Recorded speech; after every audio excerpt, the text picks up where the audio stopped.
Hey guys, welcome back.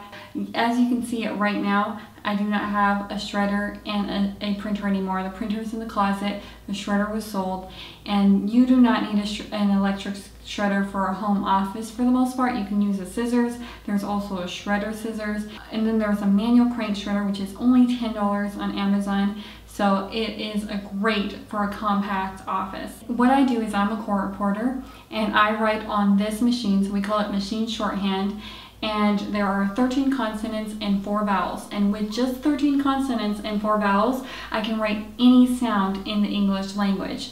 So to graduate school, we have to pass the test at 225 words per minute at 95% accuracy. You can write so much quicker on a keyboard, compact keyboard like this, than a QWERTY. We also provide Realtime, and what Realtime means is that our writing is so clean, and people don't graduate with exceptionally clean writing upon school for the most part. They have to work on their dictionary and they have to work on things to make it perfect. But when our writing is so clean and we can write to captioning or we can write to attorneys, the high level court reporters generally write to attorneys on iPads, we are writing at 99% plus accuracy. So it's a very challenging and exciting type of career. I really like a challenge. I hate it when the time is just going by so slow in a regular 9 to 5. I wanted something that was completely engaging, and that's what I got with court reporting. But I also got into it because I heard that you do not have to be in school for 2 or 4 years, which was really appealing to me. And it is true. If you work at it 3 times a day practicing, you can graduate in as fast as you can get up to 225. It's not unusual to hear of 12 months of someone graduating. I finished in 17 months. The average is 3.5 years, but that's because people have many other responsibilities. 90% of people never make it out of court reporting school because it is very challenging. And because it is highly technical, that's why we get paid well. Leave any questions that you might have about the profession or the career in the comments and I'll definitely respond. I blog about it extensively, and I also have another YouTube channel where I teach the steno alphabet in 10 short videos. It is projected that there's going to be a 5,000 court reporter shortage in the next 5 years. So it is a great career to consider, and it's not just working in court. I know a lot of people, when they think about court reporting, they think of all the TV shows where they show the court reporter in court, which that is a facet, but most court reporters work in freelance or captioning. So there are so many facets, and there is one to fit every type of personality. If you are the benevolent type or you love to see improvement, you can work with a hearing impaired student, or you can work in a church service or even political rallies. There's court reporters there.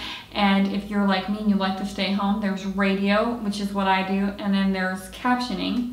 And if you are the driven corporate personality, you just want to make the 6 figures, there is the freelance capacity. And if you're the type of person that wants the paid package, the benefits, the predictability of 9 to 5, in town, work out of your house, that is the officialship type positions. So there's a facet to fit every type of personality. You'll see in my morning routine video more of what I do, but I basically write to radio, and as soon as the radio program is over, I send them an instantaneous rough draft. People also tune into these things for free because they're entertaining, and so it's like you're getting paid to listen to something that is actually enjoyable to listen to.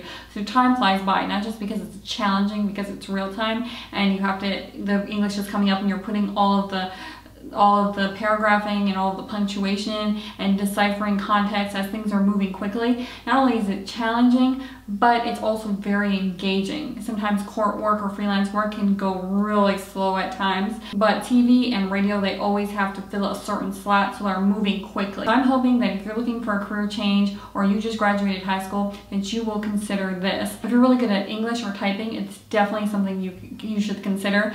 People that do piano or play video games a lot, they also do really well in a career like this.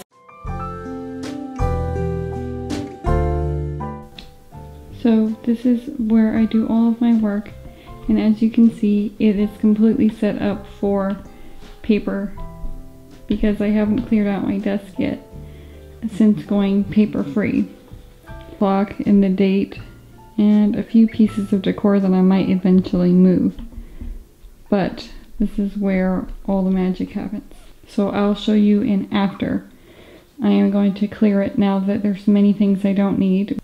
So this is my office now that I've gotten rid of all of my paper clutter, and you can see that it is a lot more compact and a lot easier to clean underneath because there's hardly anything on the ground anymore. I keep the printer in the closet, easy to access and easy to plug in. I can print it anytime easily, but I don't need it on my desk anymore because I'm not going to be printing very many things.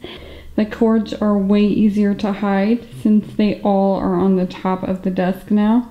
And so I really like that better. It's way more pleasant to look at. There's hardly any cords hanging. And then my scanner, which I don't even need to technically keep in my office. I can keep in the closet. And then my dang chips, which is my snack. So I always keep wafers or dang chips over there whenever I'm working.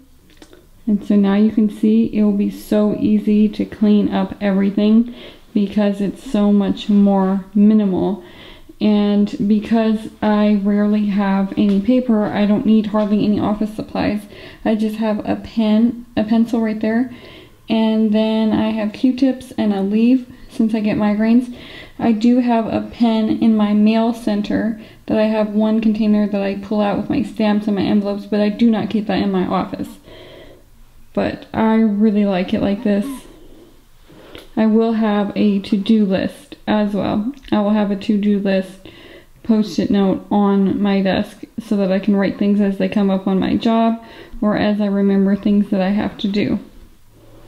I technically don't need that TV anymore now that I don't do captioning, so I'll probably eventually sell that.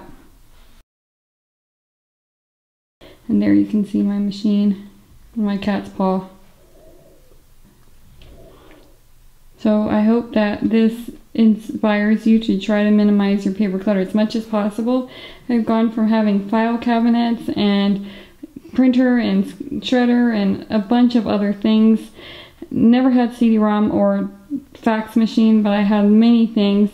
And now it just seems like that was just a dream. It's really nice. It will be so easy to move. Man, it will be so easy to move. Hi, Pet. And the window, I need to get some curtains, some like the ones I have in the living room. This is another angle of my office next to the door. My other desk, which I can sell now because there's literally nothing inside it anymore. Just been using it for filming. My cat tower, my cat never uses. She prefers my chair, crazy enough. So I will probably be selling that eventually.